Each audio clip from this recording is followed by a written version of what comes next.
Today's lesson is on operations on real numbers. A set is a collection of numbers. So set A is the numbers 1 through 10. An element of a set is any object in the set. So 1 is an element of set A. 5 is an element of set A. A subset of a set is a collection of elements that meet a specific criteria. So B is a subset of A. It is the even numbers, all of which are contained in set A. C is multiples of 5. Set C is a subset of set A. So in set A, which numbers are in both the subset of even numbers and the subset of multiples of 5? We see even numbers that 10 appears, and in multiples of 5, 10 appears. So 10 is a subset of A that appears in both B and C. So now here's something for you to try. Which numbers in set A are elements in both the subset of odd numbers and the subset of multiples of 3? If you said 3 and 9, you are correct. Next, we want to compare numbers and put them in order. So in this list of numbers, we want to order them from least to greatest. We have 40 over 11, the square root of 324 over 36, and the square root of 10. 40 over 11 is equal to 3.63 repeating.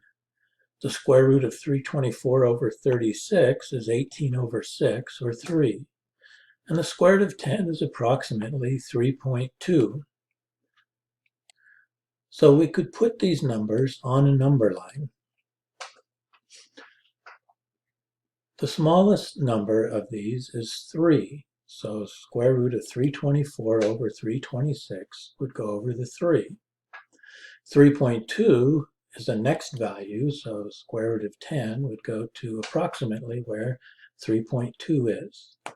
And 3.63 repeating, or 40 over 11, would go just after 3.5.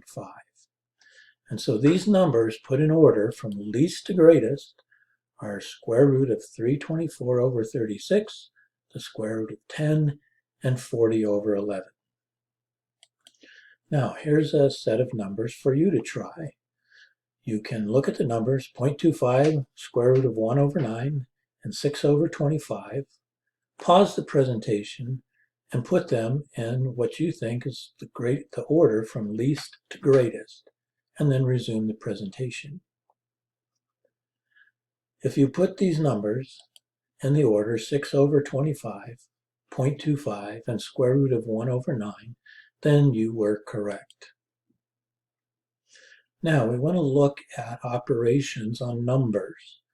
A rational number is any number that can be written as a fraction of two integers.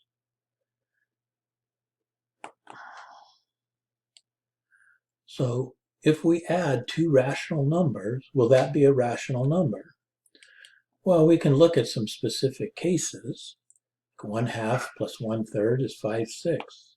7/8 plus 3/4 is 13 over 8. 11 over 5 plus 1 over 6 is 71 over 30. In these cases, the sum of two rational numbers is a rational number. But we can't possibly test every single case because we'd be testing off into infinity. So we use variables to represent these rational numbers.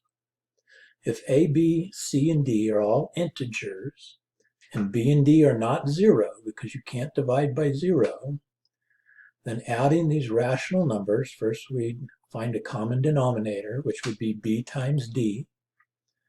And so A over B would become AD times B over D. C over D would become BC over BD.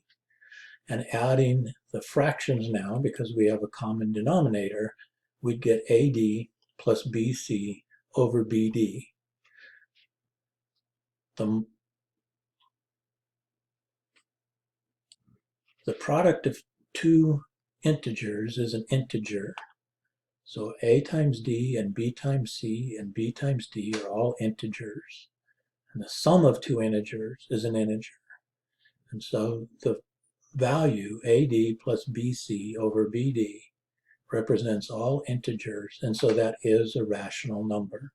So yes, the sum of two rational numbers will always be a rational number. Is the product of two rational numbers always a rational number? Well, going along the same lines, if we represent two rational numbers as fractions made of integers, and b, c, and d will not be equal to 0, then multiplying those two rational numbers, a times c over b times d, is a rational number. Now, you figure out, is the quotient of two rational numbers always a rational number? Pause the video, figure it out, and when you have the answer, resume the presentation.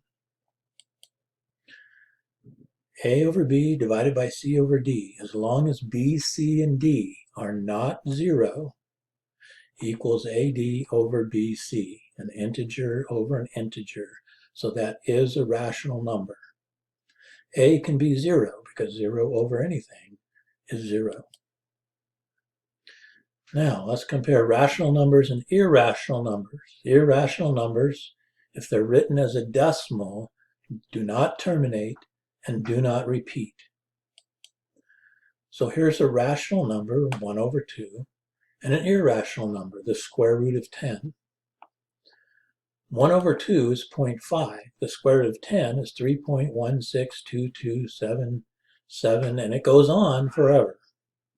So if we add those together, we get 3.662277, on and on and on forever. And since that never terminates and never repeats, that is an irrational number. Is the product of a rational number and an irrational number rational or irrational?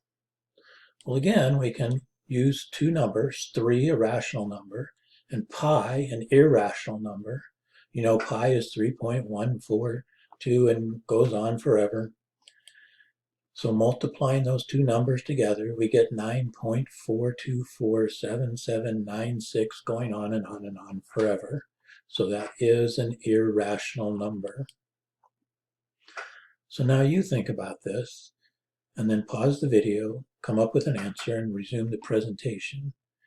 Is the difference of a rational number and an irrational number always irrational? If I have an irrational number represented by m, a number that goes on forever, and I subtract that from any rational number, I still get a number that goes on forever. So it is irrational.